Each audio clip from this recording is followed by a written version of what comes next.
Welcome to Flipped Classroom. Today's lesson is a review of David and Goliath's chapter on Carolyn Sachs and essay number 2. Essay number 2 is a compare-contrast essay where you will be summarizing Malcolm Gladwell's claim about relative deprivation, which he presents in his book David and Goliath.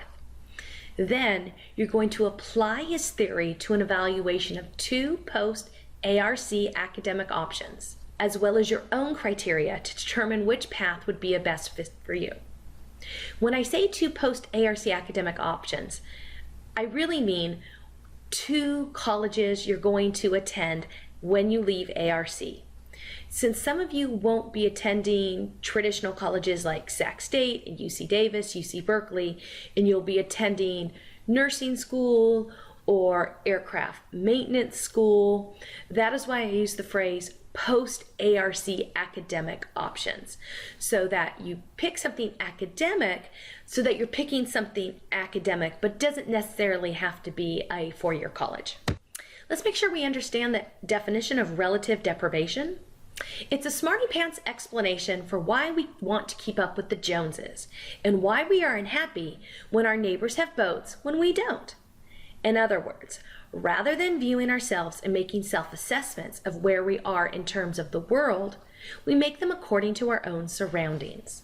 If you didn't have an opportunity in class to look at the EICD video on YouTube, where Malcolm Gladwell explains relative deprivation theory, go ahead now and watch the YouTube video. You probably want to start it at minute 2 and 25 seconds.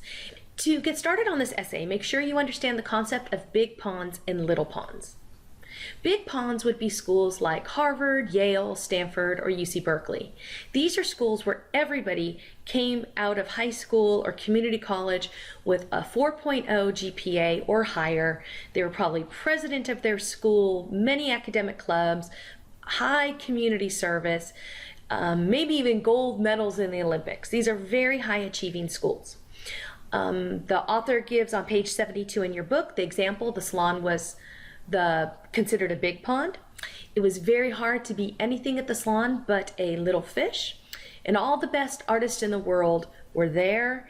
And one of Malcolm Gladwell's criticism of the big pond is that you can get lost in the crowd. All those quotes are found on page 72. Gladwell's theory about big ponds, it's pretty negative. He says big ponds take really bright students and demoralizes them. In other words, if you go to Harvard or Yale, it's not going to be a positive experience. On the other end, on page 93, Malcolm Gladwell argues little ponds maximize your chances to do whatever you want. You do not need to agree with Malcolm Gladwell's theory. Little ponds would be schools like Sac State, possibly UC Davis, depending on the major, University of Pacific in Stockton, St. Mary's College in the Bay Area. And these are the types of schools where students have all the way from a 2.0, 2.5 GPA, all the way to 3.5s, even 4.0s. They're usually lesser known schools and they're open to more people. According to Gladwell on page 73, he describes these small ponds as welcoming places. What are the discouraging points? It says some small ponds might be scorned by some on the outside, but before long, the outside world will begin to sit up and take notice. So these would be schools that many of you are looking at. When you're writing your compare-contrast essay, one of the most important things to do is to pick your criteria that you will be comparing and contrasting. Some of the criteria you may consider is the academic environment. What type of students go to these schools? What type of professors? Are they researchers or teachers? Support services, and the competitiveness of these schools. You might want to look at the school sizes. What is the teacher to student ratio? What is the overall campus population? Look at the diversity. Look at acreage. Is it a very large school in terms of how much land, or a very small, compact school in a city? Money's always a big issue. What is tuition, fees and books, housing and living expenses, financial aid, scholarships, and even if there's part-time job opportunities in schools. Another area to look at is reputation. Are there famous alumni? Are there prize-winning professors? Did people win Nobel Prizes that teach at these schools? Name recognition. School names like Harvard, Yale, and Stanford go a lot further than names such as Sac State. Location. Some schools have really good access to internships and jobs, industry specialists and resources.